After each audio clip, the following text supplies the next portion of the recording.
welcome to the deep dive. You know how this works. You send us stuff you're looking at, and we try to pull out the key takeaways. Yeah, boil it down. Exactly. So today, we're digging into something pretty popular. A YouTube summary of The Money University. Right, by Yoichi Yokoyama, the Liberal Arts University guy. That's the one. Our listener, let's call them the learner, basically wants the fast track. Understand financial freedom, the core ideas, but efficiently. Without wading through the whole book, a shortcut. Consider it your shortcut to getting financially savvy. Yeah. So our mission today is pretty clear. Pull out the really impactful stuff about reaching financial freedom from this source for the learner who's looking for speed and things they can actually do. Absolutely. Because, who hasn't daydreamed about having real freedom? Like not being chained to a job you just put up with. Just to pay the bills. We've all seen them, right? People relaxing, maybe having coffee on a Wednesday afternoon. Yeah, and you wonder how. And often the how is income that's not directly tied to their 9-to-5. It's passive income, stuff coming from assets, real estate, stocks, that kind of thing. And look, it's totally normal if you see that and feel a bit envious or like, that's just not fair. Yeah, the deck is stacked. It can definitely seem that way. Like some people just have way more control. For sure. But here's the interesting part and what this summary gets into. A lot of folks who've achieved this, they didn't start out rich. Right. They often had the same money worries as anyone else. But they did something crucial. They actually learned about money. And more than that, they changed how they handled it. Changed their actions. That's key. So that's our goal today. Unpack those key lessons so you, our listener, can maybe start making some of those changes too. Move towards, more financial freedom. Okay, so where do we begin? I think the first fundamental piece is really understanding what financial freedom actually means. Right. What is it, really? According to the source, it boils down to this. You've hit financial freedom when the income your assets generate. Your investments, like stocks, property. Exactly. When that income consistently covers your living expenses. Okay, covers everything you need to live. Yeah. And it's not about some magic number necessarily. It's personal.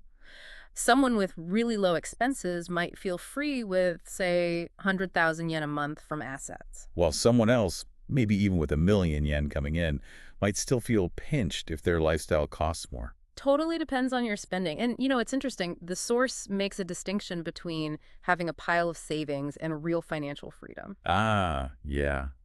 That's a good point. Having cash isn't the same thing. Right. Because even a big chunk of savings, well, if you're just spending it down, it's temporary, isn't it? It runs out eventually. Doesn't give you that long-term security. The source kind of implies savings are like a gas tank, useful but finite. Asset income is more like having your own oil well, maybe a small one, but it keeps pumping. Ah, yeah, I like that. So savings just deplete over time. The real goal then, the thing this summary hammers home, is actively building things up. Building towards that point. Where your assets are consistently spitting out more cash than you actually spend. That's the target state. But, okay, the big question then is, how? How do you actually get there? Yeah, and the summary lays out a pretty straightforward 3-step path. Okay, what are they? Step 1, cut your living expenses. Really focus on reducing what you spend now. Right, tighten the belt. Step 2, boost your income, usually through things like side hustles, freelancing. Yeah.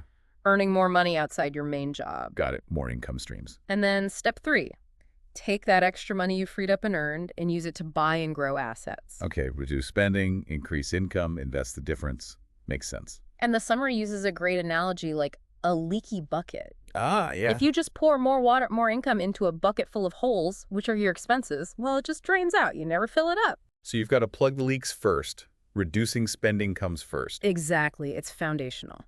And the advice is to start with your fixed costs. Why fixed costs specifically? Because those are the ones that hit your bank account every single month automatically. Rent, phone bill, subscriptions. The recurring stuff. Yeah. Yeah. And the summary points out that even small cuts in those monthly fixed costs add up big time over a year. Right, like saving 20 quid a month doesn't feel like much, but it's 240 over the year. Precisely. And that's money you can then use for step 3 investing. Okay, so let's dive into the specifics. The summary highlights 5 main areas for cutting fixed costs. What's number 1? Communication costs. So, yeah, your phone bill, your internet bill. Okay. Pretty standard. The advice is pretty direct. Shop around. Look at budget mobile providers, cheaper SIM cards, The source mentions some specific Japanese ones, but the principle is universal. Find a cheaper plan. Yeah. Can you get that bill down significantly? Often the answer is yes, maybe aiming for something in a really low range per month. And the leverage idea you mentioned. Saving even a small amount monthly frees up capital for investing later. That's the core insight. Turn those small savings into your first investment steps. Okay, what's the second area for fixed costs? Utilities. Heating, electricity, that sort of thing.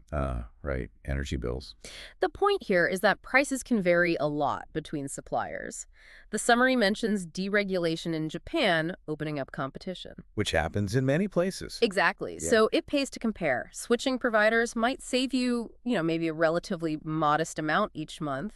But again, over a year. It adds up. It's about being proactive, not just setting it and forgetting it, potentially overpaying for years. Makes sense. Yeah. Check your energy deals. What's number 3? Insurance.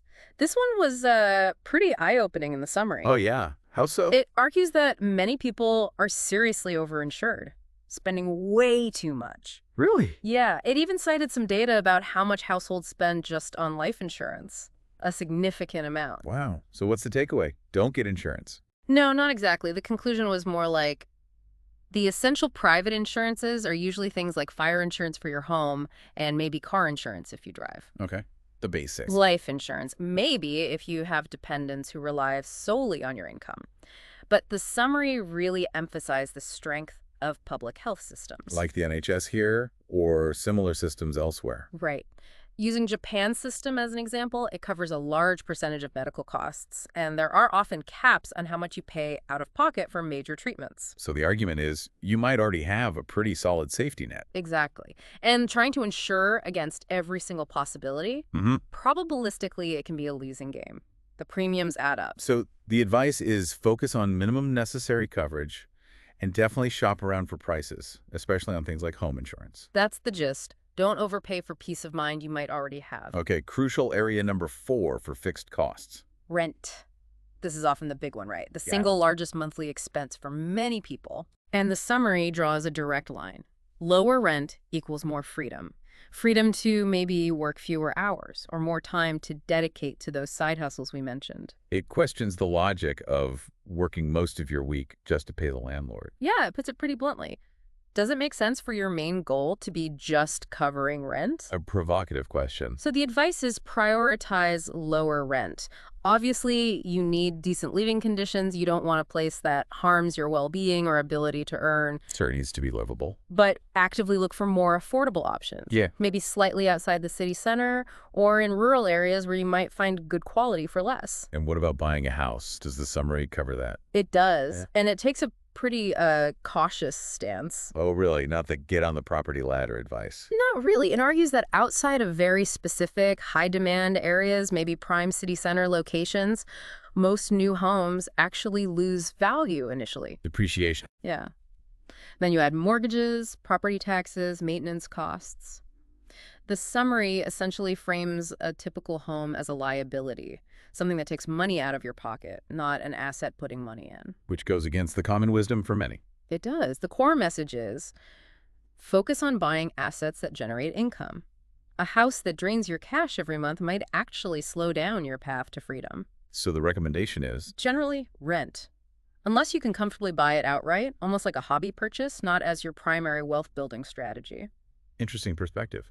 Any other tips for renters? Yeah, practical stuff like avoiding big, expensive moving companies if you can and trying to negotiate your rent down if local market rates have dropped since you moved in. Worth asking, I suppose. Okay, that's 4. What's the 5th and final fixed cost area? Car ownership. The car. Another big one. Yep. Like houses, cars are flagged as major fixed expenses. Insurance, fuel, payments, parking, taxes, repairs. It all adds up. The summary gave an estimate. Yeah. Right. Yeah, a pretty high monthly figure in the Japanese context, but the point is universal cars cost a lot to run. It even playfully called it a king bomb for your finances. A money sink, basically. Pretty much. So the recommendation is stark. If you can possibly avoid owning one, do. Especially when you're starting out on this financial freedom journey. What about alternatives? Scooters, bikes, public transport, maybe car sharing or rentals for when you really need one. There's that anecdote about the investor using a bike.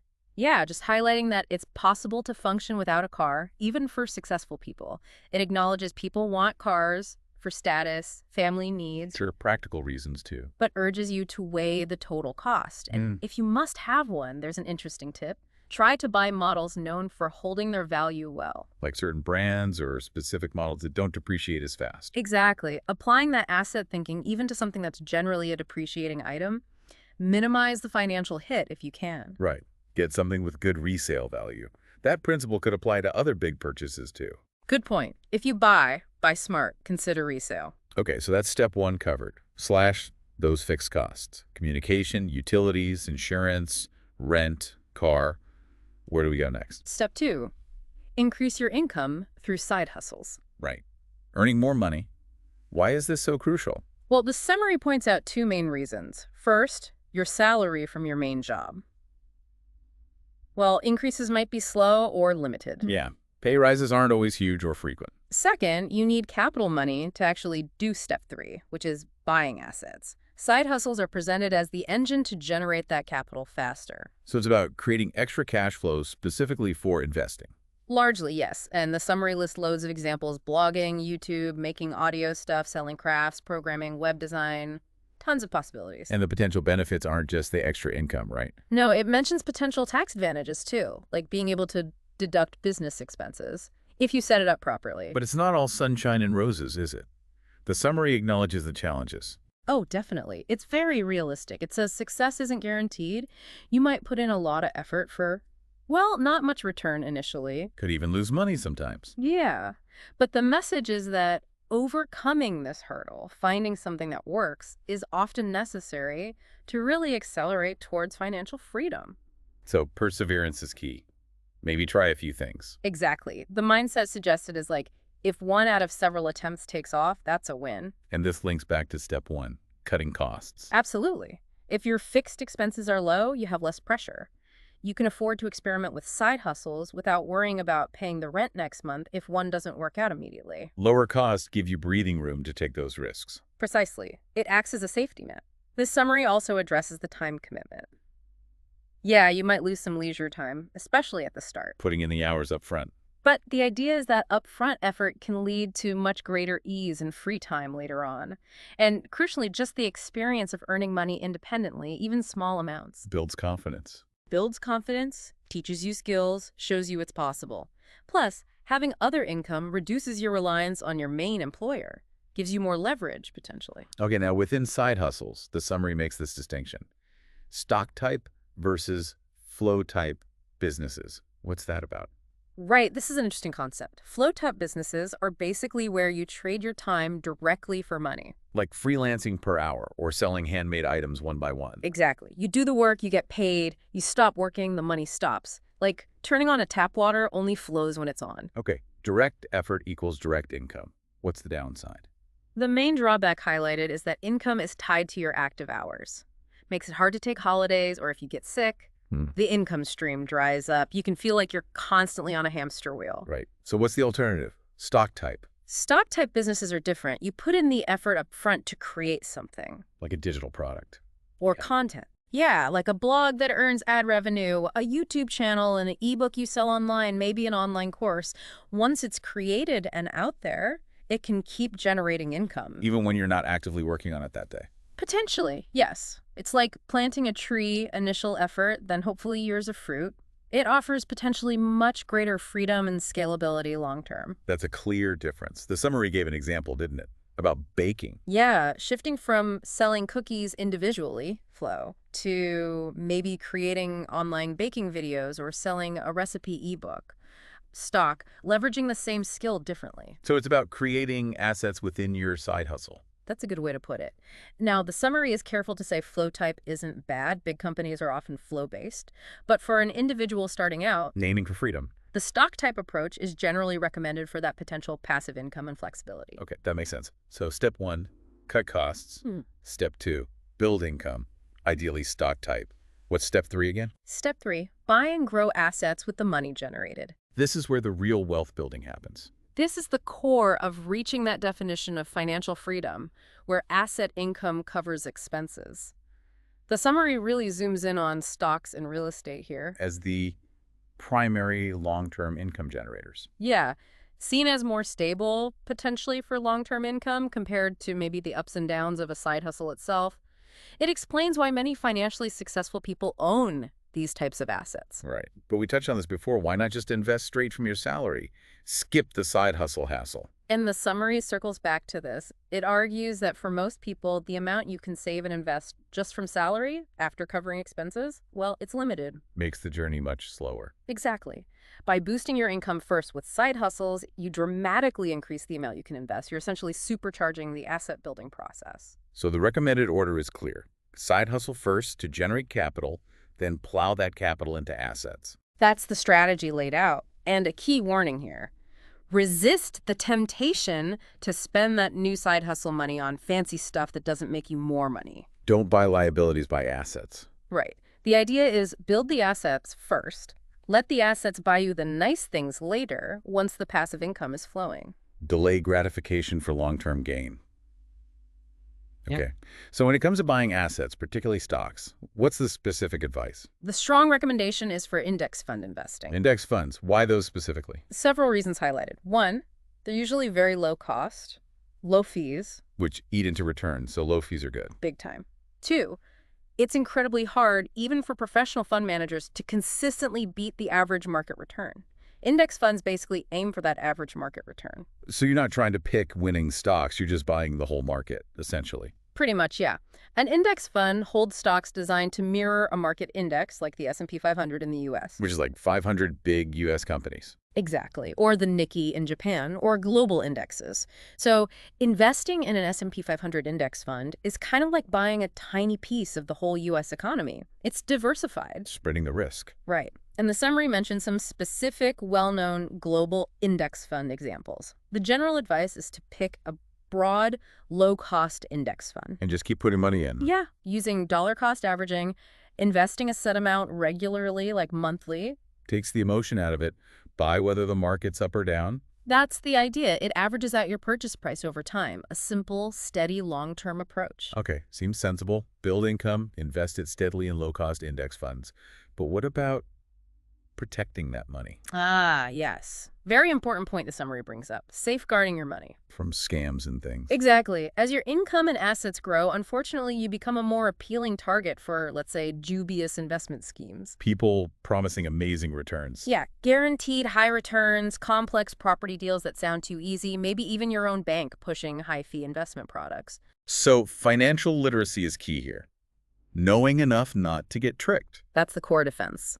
Be skeptical of unsolicited offers that sound too good to be true. Remember, the summary warns, nobody's working purely for your benefit, usually. Good reminder, stick to the plan. Stick to a sensible plan, like the index fund investing. Aim for realistic returns, maybe in the 3–10% range over the long term, not some pie-in-the-sky 50% guarantee. Okay, solid advice. Reduce costs, boost income, invest wisely in index funds, be wary of scams. Sounds like the path. But then the summary adds a twist, right? About happiness. Yeah, this was a really thought-provoking section. It basically says, achieving financial freedom, it might not be the magic happiness pill you expect. Really? How so? An anticlimax? Potentially, for some. You've got all this freedom, you can do anything. But some people find themselves feeling aimless, maybe lonely, anxious, even empty. Lost without the structure of work, maybe? Could be part of it.